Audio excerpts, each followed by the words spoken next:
This is a bond of real friendship. कौन सा काम हो गया आपका इजराइल में और ऐसे व्यक्ति से आपका रिश्ता होना जो भारत के लिए शर्मनाक है।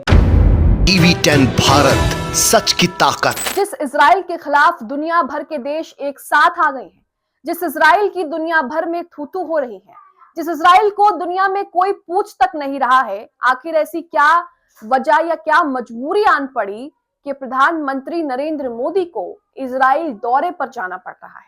आपको बता दें कि प्रधानमंत्री नरेंद्र मोदी इजराइल में 2 दिवसीय दौरे पर पहुंचे हैं और इसी बीच भारत में उनके दौरे को लेकर जमकर कटाक्ष और खरी-खोटी सुनाई जा रही है। इजराइल हम सब जानते हैं कि किस तरह से मासूमों की हत्याएं इजराइल ने की है, गाजा में किस तरह से नरसंहार मचाया है, बच्चों को नहीं छोड़ा, महिलाओं को नहीं छोड़ा, बुजुर्गों को नहीं छोड़ा और किस तरह से इजराइल लगातार ही गाजा वासियों के पीछे, फिलिस्तीनियों के पीछे हाथ धोकर पड़ा है। आखिरकार ऐसी क्या मजबूरी आ गई कि उसी हत्यारे इजराइल से भारत के प्रधानमंत्री नरेंद्र मोदी को मिलने जाना पड़ रहा है। खबर तो ये भी आ रही है कि एप्स्टीन फाइल के चलते ये झटपट से जो है प्रोग्राम बनाया गया है, क्योंकि खबरों की माने तो पहले इजराइल के प्रधानमंत्री बेंजामिन नेतन्याहू को भारत आना था, भारत का दौरा करने वो आने वाले थे, लेकिन अचानक से उनका प्लान कैंसिल हो गया और मोदी का शेड्यूल हो गया, यानी कि मोदी भारत से इजराइल दौरे पर पहुंच गए अचानक से। अब इसके पीछे कई लोग ये भी कह रहे हैं कि हो सकता है कि एप्स्टीन फाइल को लेकर कोई मजबूरी रही होगी, तभी हमारे प्रधानमंत्री नरेंद्र मोदी को वहां पर जाना पड़ रहा है। खबरों में क्या कुछ है, वहीं इस 2 दिवसीय दौरे पर क्या होने वाला है, इसके क्या नुकसान हो सकते हैं, ये आपको बताएंगे। नमस्कार, आदाब, आप देख रहे हैं टीवी 10 भारत और मैं हूं आपके साथ मुनमुन रहमान। तो प्रधानमंत्री नरेंद्र मोदी भारत से इजराइल 2 दिवसीय दौरे पर गए हैं, लेकिन उनके दौरे के बीच भारत में तरह तरह की बातें कही जा रही हैं। कांग्रेस जमकर निशाना साध रही है, वहीं तमाम लोग जो है वो सोशल मीडिया पर कटाक्ष कर रहे हैं और अपनी अपनी राय दे रहे हैं। आप अपनी स्क्रीन पर सबसे पहले बीबीसी की ये रिपोर्ट देखेंगे जो हाल ही में आई है।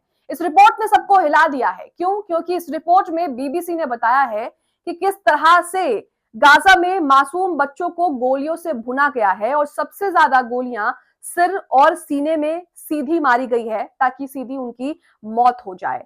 अब यह कहा जा रहा है कि जिस नेतन्याहू ने गाजा में ये सब करवाया, प्रधानमंत्री मोदी उससे मिलने क्यों जा रहे हैं। पहले बीबीसी की ये रिपोर्ट देखिए। BBC World Service has compiled material on over 160 cases where children have been shot in Gaza and found that in 95 cases the child was shot in the head or the chest. In most of these cases, the victim was under 12 years old. तो report आपने देखी। खबर में आगे जाने से पहले हमारी आपसे खास अपील है कि स्वतंत्र पत्रकारिता को लेकर आप हमें अपनी छोटी सी राशि देकर सहयोग दे सकते हैं। वीडियो में दिए गए QR कोड को आप स्कैन कर सकते हैं और हमें अपना सहयोग दे सकते हैं ताकि ऐसी निष्पक्ष खबरें हम आपको दिखाते रहें। अब इस वीडियो को कुमार दानिशरी शेयर कर लिखते हैं कि बीबीसी की रिपोर्ट तो रूह कपा देने वाली है। गाजा में मासूम बच्चों को गोली से भुना गया, सबसे ज्यादा गोलियां सिर और सीने में मारी गई हैं। कल नरेंद्र मोदी उसी नेतन्याहू से गले मिलेंगे जिसके हाथ बच्चों के खून से सने हैं। अरबपतियों, दोस्तों के लिए मजलूमों का साथी रहा भारत, आज नरसंहार का साझीदार बन रहा है। और इस तरह के कई और ट्वीट हैं जिसमें प्रधानमंत्री मोदी को जमकर खरी-खोटी सुनाई जा रही है। कांग्रेस तो ये कह रही है कि नेतन्याहू को गले लगाना कायरता का परिचय देता है। अब अपनी स्क्रीन पर जयराम रमेश का भी ट्वीट देख रहे हैं। ये प्रधानमंत्री मोदी के दौरे पर जाने से पहले का ट्वीट है, हालांकि दौरे पर जाने के बाद भी उन्होंने ट्वीट कर कटाक्ष किया है। यहाँ वो लिखते हैं कि कब्जे वाले वेस्ट बैंक में हजारों फिलिस्तीनियों को बेदखल और विस्थापित करने की इजाजत की कार्रवाई तेज हो गई है और इसकी दुनिया भर में कड़ी निंदा भी हो रही है। दुनिया भर के देश जो है वो इजराइल के खिलाफ आ रहे हैं और निंदा कर रहे हैं। गाजा में नागरिकों पर इजराइल के हमले बेरहमी से जारी हैं। इजराइल और अमेरिका ईरान पर हवाई हमलों की योजना भी बना रहा है।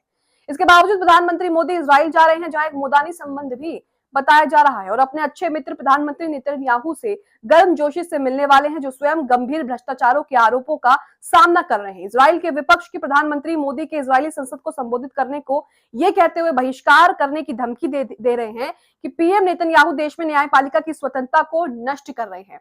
मोदी सरकार फिलिस्तीनियों के मुद्दे पर अपनी प्रतिबद्धता को लेकर खोखले और दिखावटी बयान देती है। सच्चाई तो ये है कि मोदी सरकार ने उन्हें छोड़ दिया है, ये भुलाकर कि भारत 18 नवंबर 1988 को फिलिस्तीनी राज्य को मान्यता देने वाले शुरुआती देशों में शामिल था। तो आप जो लोग जिस तरह से भारत के प्रधानमंत्री नरेंद्र मोदी के इजरायली दौरे से नाखुश हैं। उनकी बातें भी सुन रहे हैं। अशोक कुमार पांडे ने 2017 की एक तस्वीर शेयर कर लिखा है कि इंटरनेशनल क्रिमिनल कोर्ट के वारंट के बाद यूरोप के ज्यादातर देशों ने नेतन्याहू का स्वागत करने से मना कर दिया है। मैंने आपको शुरुआती में बताया कि दुनिया भर के कई देश जो हैं वो एक साथ मिलकर के इजराइल का विरोध कर रहे हैं। आगे लिखा है, अर्जेंटीना और ग्रीस जैसे कुछ देशों को छोड़ दे तो कुछ महत्वपूर्ण देश उसका खुलकर समर्थन नहीं कर रहा है। खुद इजराइल के भीतर उसे भारी विरोध का सामना करना पड़ रहा है। तो ऐसे में क्या वजह है कि प्रधानमंत्री नरेंद्र मोदी को इजराइल जाना पड़ रहा है? कांग्रेस महासचिव प्रियंका गांधी क्या कहती हैं, सुनिए। प्रियंका गांधी ने सोशल मीडिया पोस्ट में लिखा है कि मुझे उम्मीद है कि प्रधानमंत्री नरेंद्र मोदी अपने आने वाली इजरायली यात्रा पर नेसेज को संबोधित करते हुए गाजा में हजारों बेगुनाह पुरुषों, महिलाओं और बच्चों के नरसंहार का जिक्र करेंगे और उनके लिए न्याय की मांग करेंगे। भारत एक आजाद देश के तौर पर अपने पूरे इतिहास में सही के साथ खड़ा रहा है। हमें दुनिया को सच्चाई, शांति और न्याय की रोशनी दिखाते रहना चाहिए।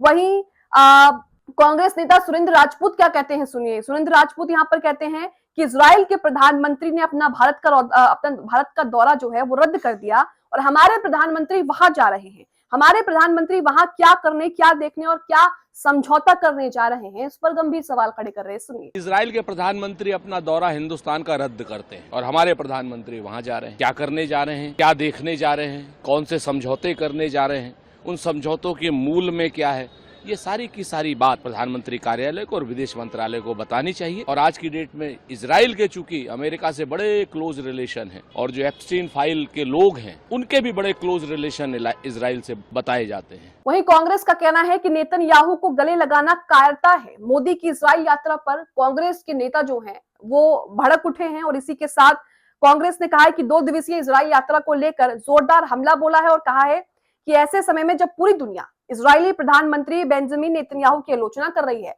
तब पीएम मोदी का अपने प्रिय मित्र से मिलना नैतिक कार्यता को दर्शाता है। वहीं प्रियंका गांधी ने क्या कहा है ये भी हमने आपको बताया। सुनील शर्मा एक ट्विटर यूजर है और यहाँ पर ये कहते हैं कि मोदी जी इजराइल की यात्रा पर निकल गए हैं।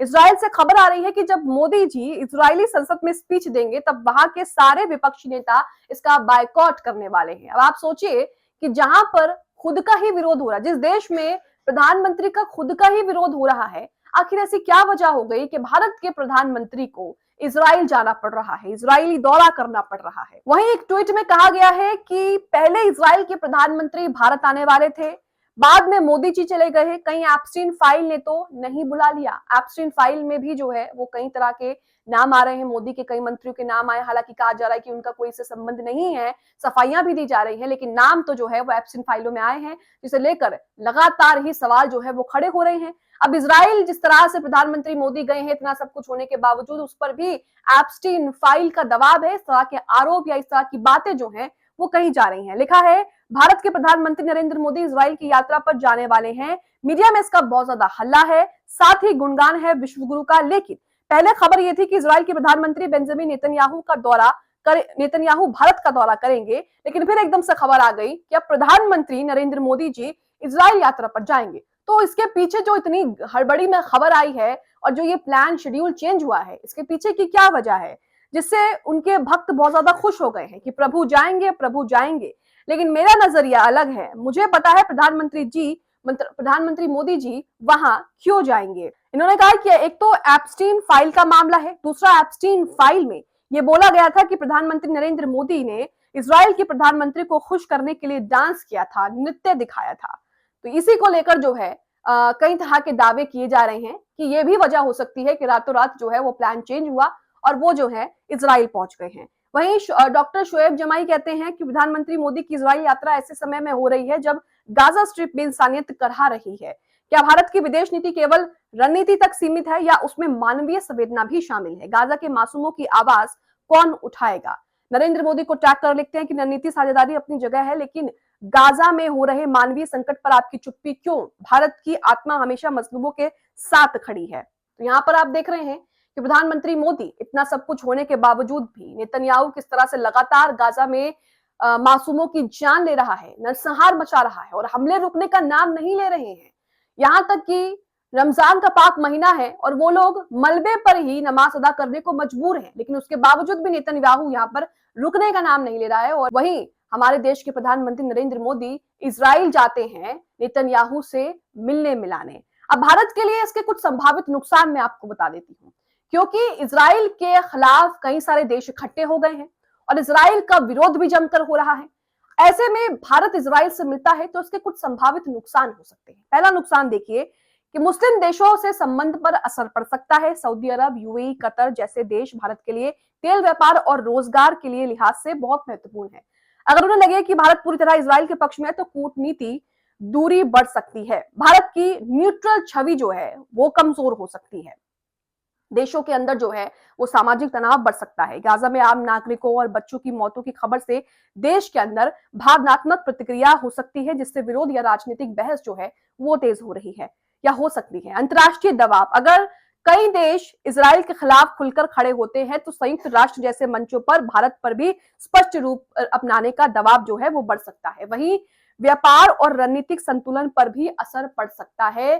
तो यहाँ पर कुछ संभावित नुकसान मैंने आपको बताए। हालांकि ये भी ध्यान रखना जरूरी है कि विदेश नीति अक्सर रणनीतिक हितों के आधार पर ही तय होती है और इसके हर कदम पर अलग फायदे और अलग नुकसान होते हैं।